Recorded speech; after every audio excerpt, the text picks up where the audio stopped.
Hello student, आज हम आप लोगों को ग्राफ के बारे में बता रहे हैं। और सबसे पहले ग्राफ सीखना बहुत ही जरूरी होता है, क्योंकि मैट्रिक में बोर्ड के एग्जाम में 5 नंबर में ग्राफ पूछता है। और ग्राफ बहुत ही आसान है स्टूडेंट।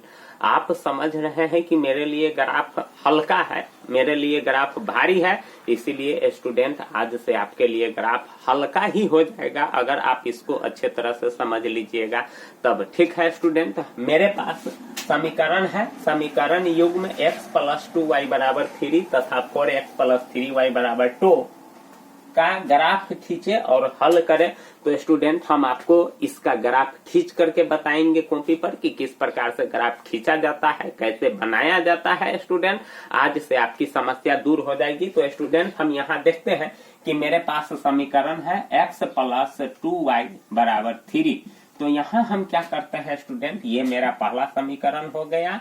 और दूसरा है 4x + 3y = 2। तो ये मेरा दूसरा समीकरण हो गया स्टूडेंट। तो यहाँ हम क्या करते हैं कि सबसे पहले एक समीकरण को लेकर के काम करते हैं और फिर दूसरा समीकरण को लेकर के काम करेंगे। तो किस प्रकार से हम काम करते हैं स्टूडेंट, यहाँ देखते हैं कि जैसे x + 2y = 3 है। तो स्टूडेंट यहाँ हम क्या करते हैं कि एक एक टर्म को हम बराबर के उस साइड ले जाएंगे। तो यहाँ हम या तो x के रूप में चेंज करेंगे समीकरण को, नहीं तो y के रूप में चेंज करेंगे। तो अक्सर x के रूप में समीकरण चेंज करना आसान होता है, अच्छा भी लगता है स्टूडेंट। इसीलिए हम क्या करते हैं कि 2y को बराबर के इस साइड ले जाते हैं।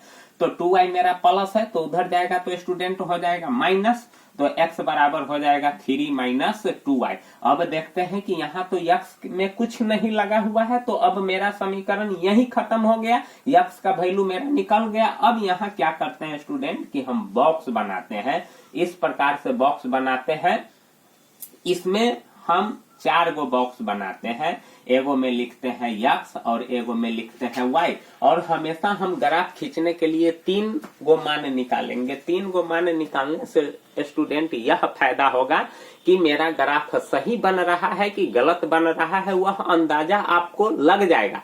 अगर आप ग्राफ खींचते समय आप जो लाइन मारिएगा ग्राफ के पेज पर, और जो आपका लाइन होगा वह अगर सीधा जाए तीनों बिंदु को छूते हुए, तो समझिए स्टूडेंट आपका ग्राफ सही है, और नहीं तो मेरा ग्राफ गलत बन रहा है। अगर आप स्टूडेंट 2 गो मान निकालते हैं तो आपका ग्राफ गलत भी हो सकता है वहां। इसीलिए स्टूडेंट हमेशा 3 गो मान निकालेंगे। तो यहाँ हम क्या करते हैं कि सबसे पहले यहाँ हम y के जगह पर 1 लेंगे, 2 लेंगे, 3 लेंगे, -1 लेंगे, -2 लेंगे, 0 भी लेंगे। यानी अपना मर्जी से जितना मन होगा वैसा पूर्णांक संख्या हम यहाँ ले सकते हैं। तो यहाँ स्टूडेंट मेरा समीकरण है x = 3 - 2y। तो y के जगह पर हम मान रखेंगे, तो y के जगह पर जो मान हम लेंगे वहां y वाला कॉलम में लिखेंगे, और जो मेरा मान इसको हल करने के बाद निकलेगा वह मेरा x के बराबर में हो जाएगा, तो वह मेरा x वाला कॉलम में लिखाएगा। तो यहाँ स्टूडेंट हम क्या करते हैं कि सबसे पहले 0 से स्टार्ट करते हैं। अगर हम 0 y के जगह पर लेते हैं तो मेरा समीकरण बन जाता है 3 - 2 गुने 0। अब इसको आगे हम बढ़ाएंगे तो पहले तो गुना का काम होगा स्टूडेंट। तो 2 में से 0 से गुना होगा तो 3 - 0 बराबर कितना आ रहा है, 3 आ रहा है स्टूडेंट। तो y के जगह पर अगर हम 0 लेते हैं, y वाला कॉलम में 0, तो मेरा x का वैल्यू 3 निकला है स्टूडेंट। तो इस प्रकार से मेरा पहला मान निकल गया। अब हम दूसरा मान निकालते हैं स्टूडेंट। यहाँ हम क्या करते हैं कि 1 लेते हैं, तो 1 लेते हैं y के जगह पर, तो फिर क्या हो जाएगा 3 - 2 गुने 1। तो यहाँ स्टूडेंट हो जाएगा 2 से 1 में गुना होगा, तो 3 - 2 बराबर कितना हो रहा है 1। y के जगह पर हम 1 लेते हैं तो मेरा x का वैल्यू भी 1 होता है, तो y वाला कॉलम में 1 लिख देंगे, और x का मान 1 निकला है तो x वाला कॉलम में लिख देंगे। अब स्टूडेंट हम 2 ले रहे हैं y के जगह पर, तो अगर हम 2 लेंगे तो क्या हो जाएगा 3 - 2 गुने 2। तो ऐसा सवाल में तो सबसे पहले गुना का काम करते हैं। अगर आप घटा दीजिएगा पहले तो गलत हो जाएगा स्टूडेंट। इसीलिए अगर जोड़ घटाओ गुना भाग एक गो में रहे स्टूडेंट, तो वहां पहले भाग का काम करते हैं, फिर गुना का काम करते हैं, फिर जोड़ का काम करते हैं, फिर घटाव का काम करते हैं। तो यहाँ मेरा गुना है तो गुना करेंगे तो 2 दूना 4, और यहाँ तो देख रहे हैं स्टूडेंट, यहाँ तो उल्टा घटने वाला है, यानी -4 में से 3 घटेगा। तो यहाँ स्टूडेंट हम क्या करते हैं, देखते हैं कि 3 मेरा प्लस है, 4 मेरा माइनस है। तो हमेशा बड़ा में से छोटा को घटाते हैं और जिस में से घटाते हैं उसका चिन्ह हम लगा देते हैं। तो यहाँ तो 4 में से 3 घटेगा तो 4 में से 3 जाएगा तो कितना होगा, 1 होगा। लेकिन हम घटा रहे हैं किस में से, 4 में से, तो 4 के चिन्ह को ठिकाना है। तो 4 मेरा माइनस में है, इसीलिए मेरा घटावफल भी माइनस में होगा। तो यानी y के जगह पर हम 2 लिए हैं, तो स्टूडेंट मेरा x का वैल्यू कितना आया है, -1 आया है। तो स्टूडेंट इस प्रकार से एक समीकरण का मान आपको मिल गया। उसी प्रकार से दूसरा समीकरण है मेरे पास 4x + 3y = 2। तो यहाँ हम क्या करते हैं स्टूडेंट कि यहाँ भी वही काम करते हैं जिस प्रकार से यहाँ किए हैं। तो यहाँ हम 3y को बराबर के उस साइड ले जाते हैं स्टूडेंट। तो इधर तो 4x सिर्फ बचेगा, तो प्लस है तो उधर जाएगा तो -3y हो जाएगा। उसके बाद अभी भी x में 4 लगा हुआ है, इसीलिए 4 को भी ले जाना जरूरी है। यहाँ मेरा डायरेक्ट आंसर x का आ गया था, लेकिन यहाँ 4 है स्टूडेंट, तो सबसे पहले हम 4 को उस साइड ले जाते हैं। तो यहाँ लिखते हैं स्टूडेंट x बराबर 2 - 3y/4। अब देखते हैं स्टूडेंट कि यहाँ तो 4 गुना के रूप में है, तो गुना उधर जाएगा तो भाग हो जाएगा, इसीलिए हम यहाँ भाग कर दिए हैं। अब स्टूडेंट मेरा x का वैल्यू निकल गया है, तो यहाँ भी हम एक बॉक्स बनाते हैं, x लिखते हैं और फिर उसके बाद y लिखेंगे। ठीक, अब यहाँ भी वही काम करेंगे स्टूडेंट कि जिस प्रकार से हम यहाँ भी y के जगह पर 1 लेंगे, 2 लेंगे, 0 लेंगे, जितना मर्जी होगा उतना लेंगे। तो स्टूडेंट हम सबसे पहले 0 ले लेते हैं। तो मेरा 3, 2 हम थोड़ा रफ कर रहे हैं स्टूडेंट, यह काम आपको यहाँ नहीं करना है, यह काम आपको रफ में करना है और यहाँ डायरेक्ट मान निकालना है, डायरेक्ट मान को रखना है। तो यहाँ हम क्या करते हैं स्टूडेंट कि सबसे पहले 0 लेते हैं। तो y के जगह पर 0 लेंगे, तो जो भी y का मान होगा उससे 3 में गुना हो जाएगा। तो यहाँ 4 है। अब स्टूडेंट यहाँ हम क्या करते हैं, इसको हल करते हैं। तो हल करते हैं तो क्या हो जाएगा, 2 - 0/4, तो 2/4 यानी 1/2 हो रहा है स्टूडेंट।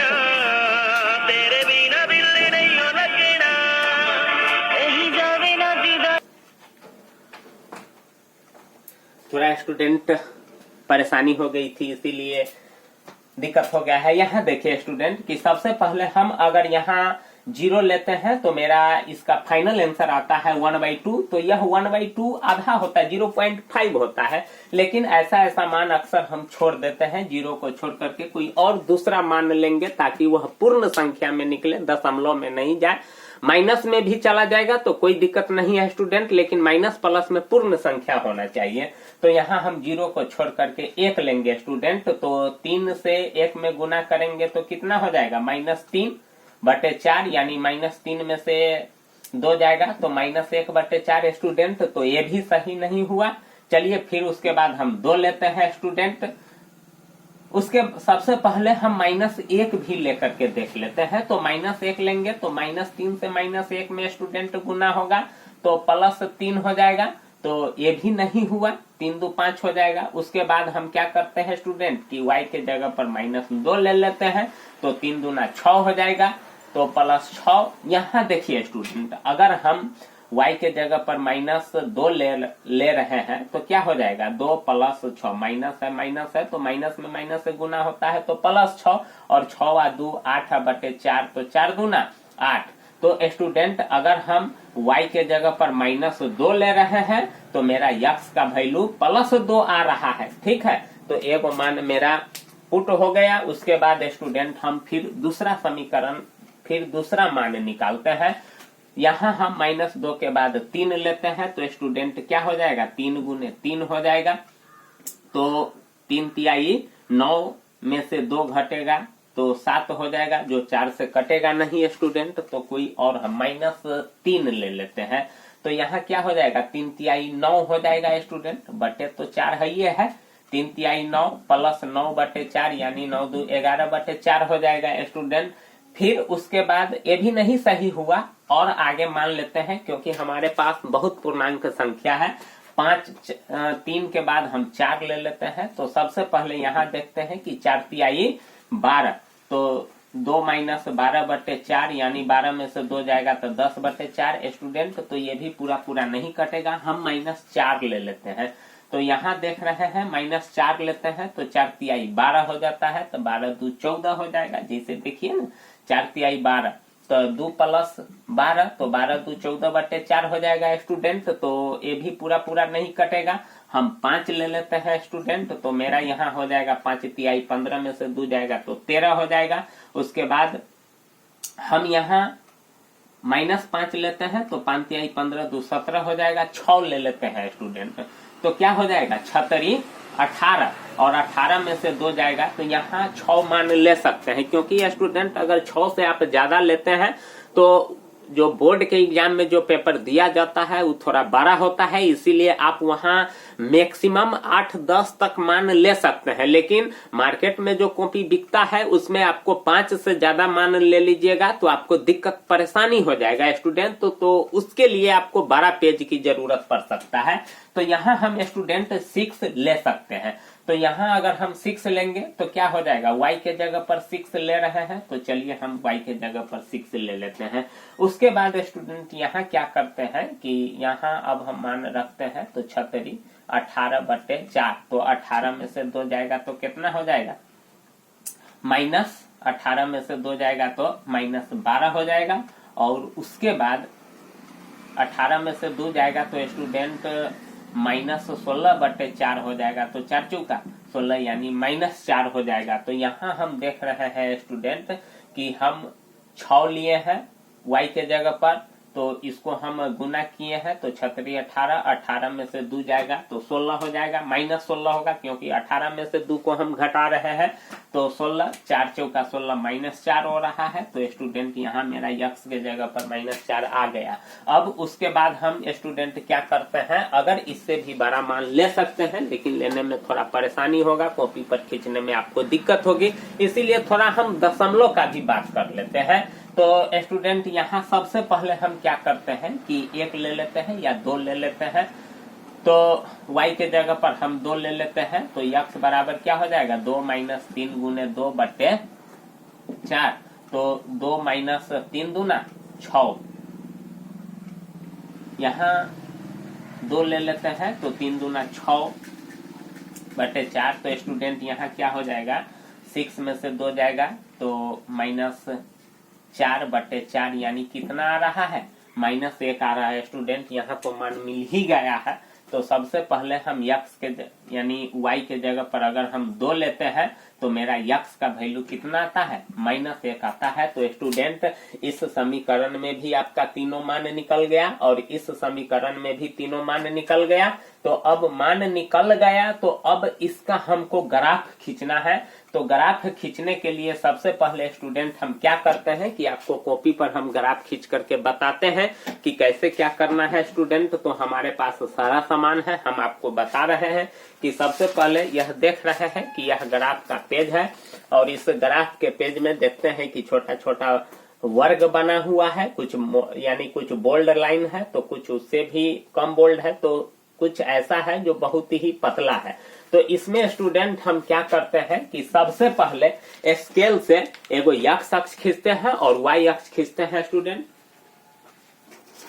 तो यहाँ हम देख रहे हैं स्टूडेंट कि आपको हम खींच करके भी बताते हैं कि मेरे पास स्केल है, पेंसिल है और उसके बाद ग्राफ का पेज भी है स्टूडेंट। तो हम आपको खींच करके बताते हैं सबसे पहले कि इसमें हम क्या करते हैं स्टूडेंट कि y अक्ष खींचते हैं। इस ढंग से y अक्ष खींचते हैं, जो मोटा लाइन होता है, जो बोल्ड लाइन होता है, उसी पर हम सबसे पहले y अक्ष खींचते हैं, एकदम बीचों बीच मिडिल में खींचते हैं। देख रहे हैं ना स्टूडेंट, इस प्रकार से मेरा लाइन हो गया। यहाँ देख रहे हैं स्टूडेंट, यह मेरा यानी y अक्ष हो गया और स्टूडेंट उस प्रकार से फिर हम x अक्ष खींचते हैं।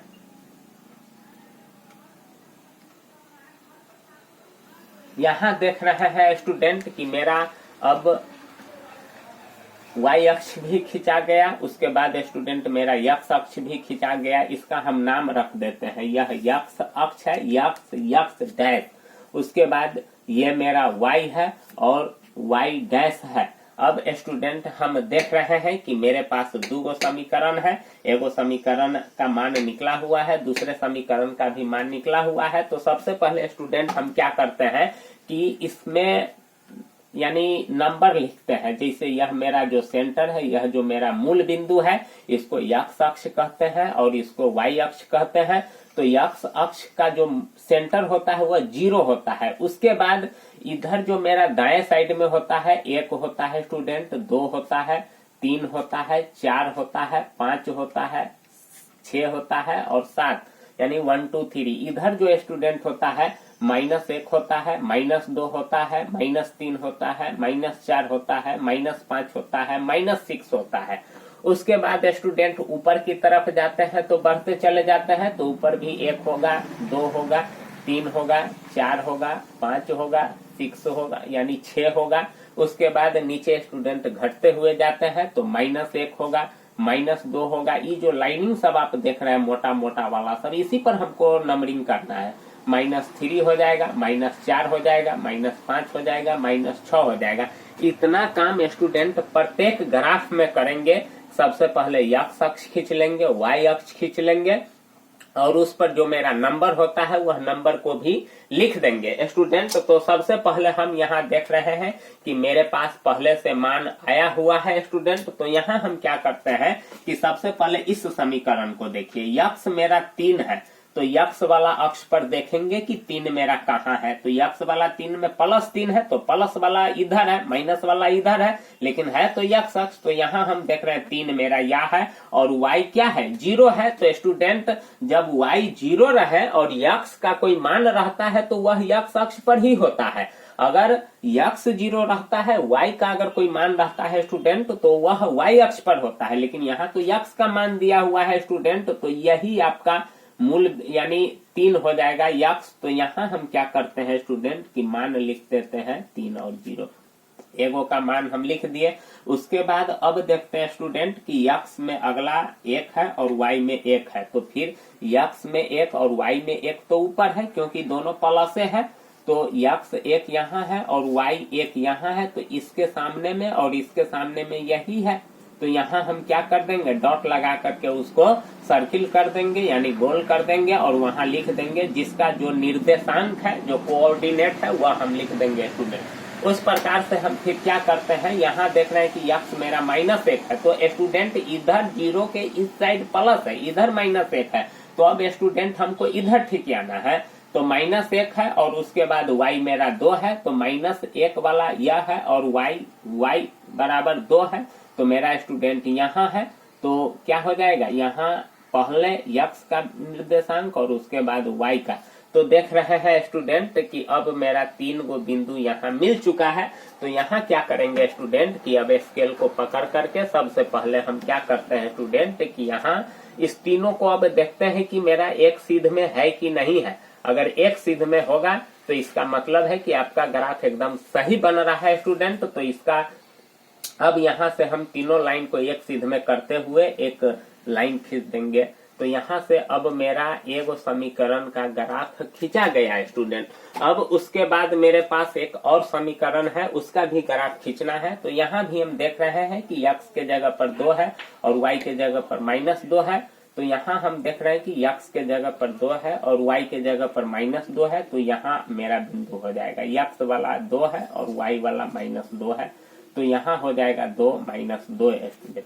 फिर उसके बाद देख रहे हैं कि x बराबर -4 है तो x बराबर -4 यहाँ है और y बराबर 6 है।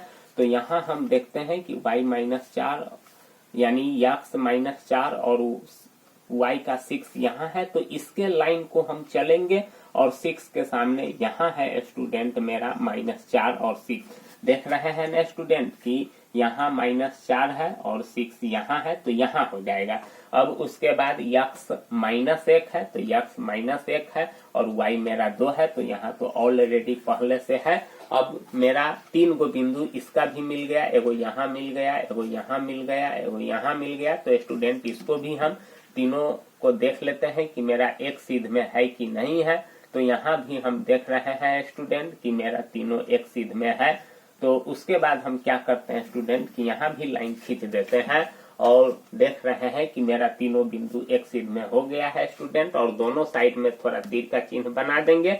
यही मेरा ग्राफ खींचा गया, और उसके बाद किस किस समीकरण का ग्राफ खींचे हैं उसका भी हम लिख देंगे। जैसे यह जो समीकरण है स्टूडेंट तो x + 2y का निकला है, तो मेरा पहला यह है, तो इस लाइन पर कहीं भी हम इस समीकरण को लिख देंगे। जैसे हम यहाँ लिख रहे हैं x + 2y = 3 हो जाएगा स्टूडेंट। उसके बाद इस समीकरण का यहाँ है 4x + 3y, तो इस समीकरण का ग्राफ है स्टूडेंट यहाँ है, तो इसको हम यहाँ भी लिख सकते हैं 4x + 3y = 2।